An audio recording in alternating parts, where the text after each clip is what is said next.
त्रिपुरांतकारी भानु शशी भूमि सुतो बुधश्च गुरुश्च शुक्र शनिराहु केतव कुर्वन्तु सर्वे मम सुप्रभातम।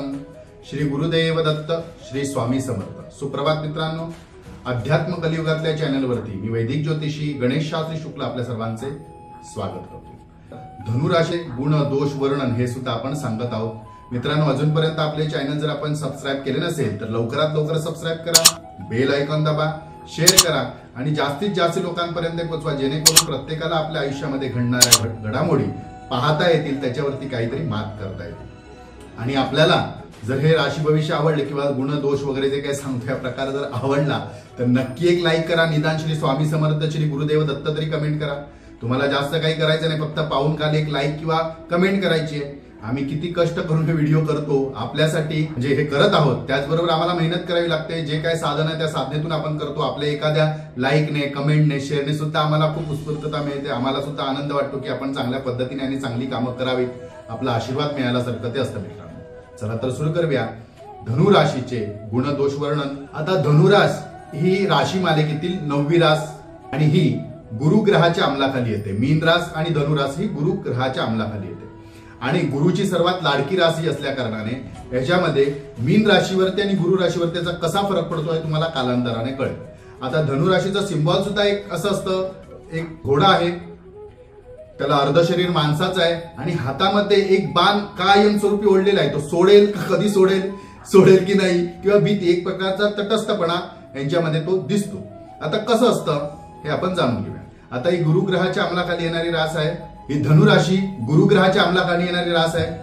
आता ह्याचे बोध चिन्हवर्ण हुबेहूब आपण जाणले असेल काय आहे ते। कायम उतावळेपणा, हातामध्ये धनुष्याचे बाण, यातून बऱ्याच काही गोष्टी अभ्यासू वृत्ती असतील तर आपल्याला ओळखता येतात। शरीर भरदार, कुलानुसार आपल्या कुटुंबातील परंपरा, वंश परंपरा यानुसार यांना या गोष्टी लागतात, गुरुग्रहाच्या अंमलाखाली येतात, त्यामुळे यांच्या कुळानुसार यांचं उंच ठेंगणेपणा ठरतो।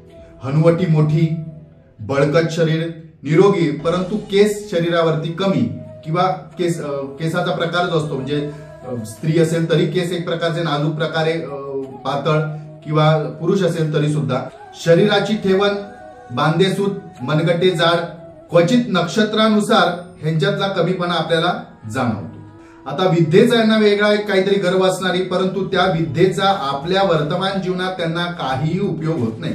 त्यांनी एखादं शिक्षण घेतलं असेल, थोड्याच लोकांना ते होतं, सगळ्या लोकांचं तसं नाहीये। आता एखाद्या ठराविक कष्ट काढून जे शिक्षण घेतलेलं असतं त्या शिक्षणाचा त्यांना मोठा असा फायदा होईलच असं नाही, कारण त्या क्षेत्रात ते कामं करतील किंवा त्यांना ते पटेल किंवा पटणार नाही अशाही गोष्टी असतात त्या ठिकाणी, तर त्याचा त्यांना उपयोग काही करून घेता येत नाही किंवा जास्त करून होत नाही। कुशल, मोहक, तेजस्वी, सावळी असली तरी त्याच्या चेहऱ्यावरती एका प्रकारचं तेज, ज्येष्ठ बंधू भगिनींचे ऐकणारे। आता यांचे जे भावंड असतात ना, यांच्याबद्दल भरपूर प्रेम असतं। या धनुराशीचं मी जवळून पाहिलेलं आहे।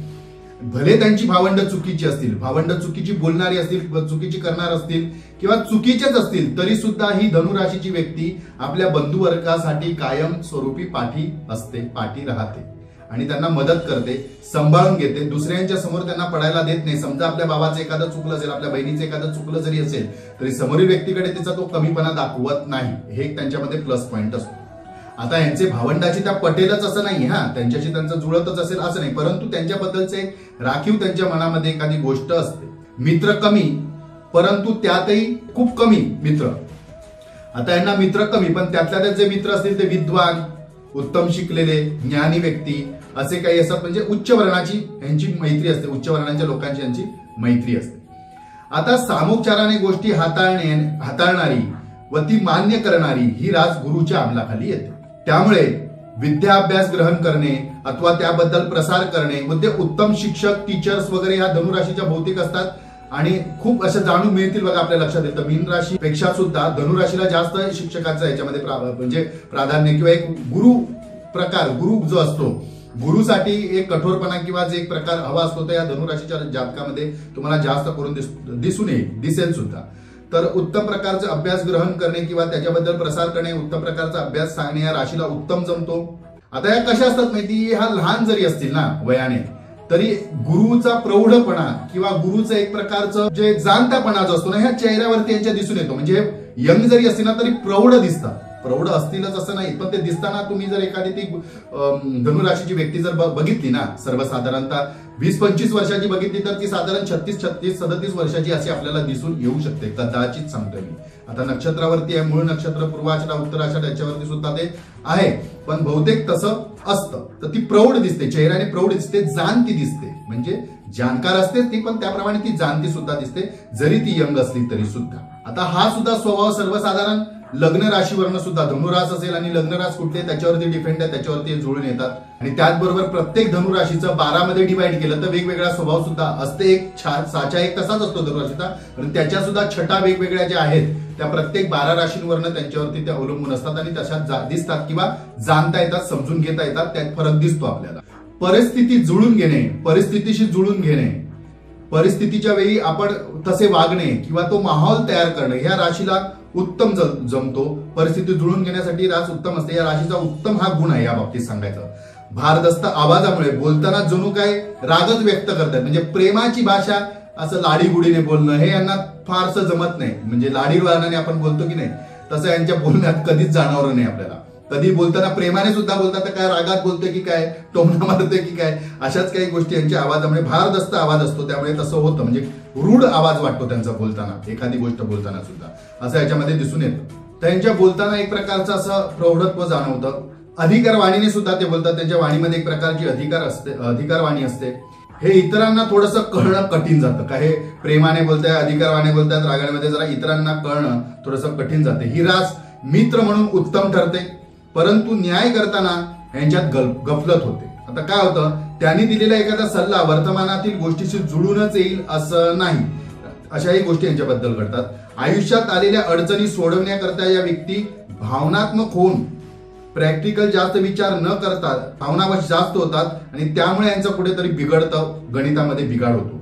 परंतु या सर्व गोष्टी त्या यशस्वी ठरतील असं नाही. भावनात्मक सुद्धा निर्णय घेतले तरी यशस्वी ठरतील असं नाहीये. थोडे निर्णय सुद्धा यांचे चुकतात एक वेळी, कर्तव्याला मान देऊन. कसं आहे, दोन्ही गोष्ट आहे. आता त्या नक्षत्रावरनं कर्तव्याला जास्त मान दिला तर भावनात्मक गोष्टीमध्ये हे हरतात, भावनात्मक दृष्टीने गेला तर कर्तव्य हरतात. म्हणजे कर्तव्य नीट होत नाही. अशाही तालमे त्यांच्यामध्ये बसतं.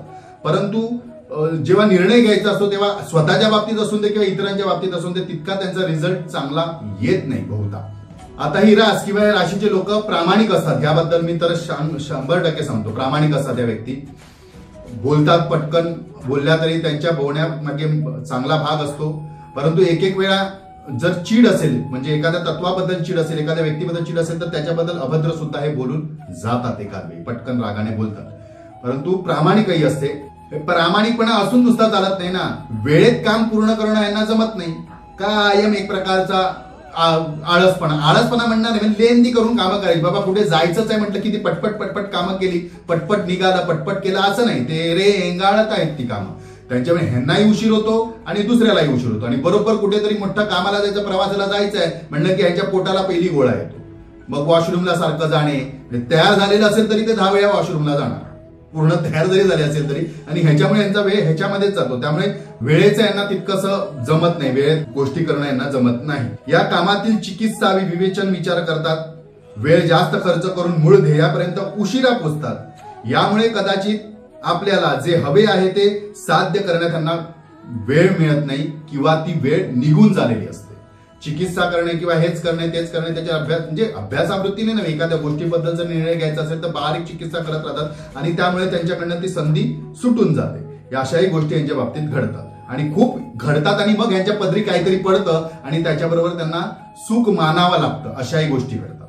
तर सर्वसाधारण धनुराशीचं हे वर्णन, काही चांगले दोष, काही वाईट दोष, चांगले गोष्टी आहेत ते आपण जर जाणून घेतले असेल आणि नक्कीच जर आपल्याला कुठेतरी, मी प्रत्येक वेळी तेच सांगतोय, जे काही चांगलं सांगणार आहे ते तुम्हाला पटणार आहे, जे काही दुर्गुण सांगणार आहे ते तुम्हाला कधीच पटणार नाही. ती आपली रास नव्हेच किंवा गुरुजींचं गणित चुकीचं आहे असं आपल्याला पदोपदी वाटत राहणार आहे.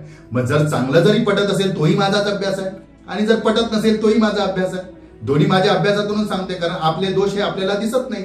जर ह्या काही गोष्टी आपल्याला आवडल्या असतील, सांगितलेल्या काही पटत असेल, तर ह्याच्यामध्ये थोडासा स्वभावात बदल करून घ्या.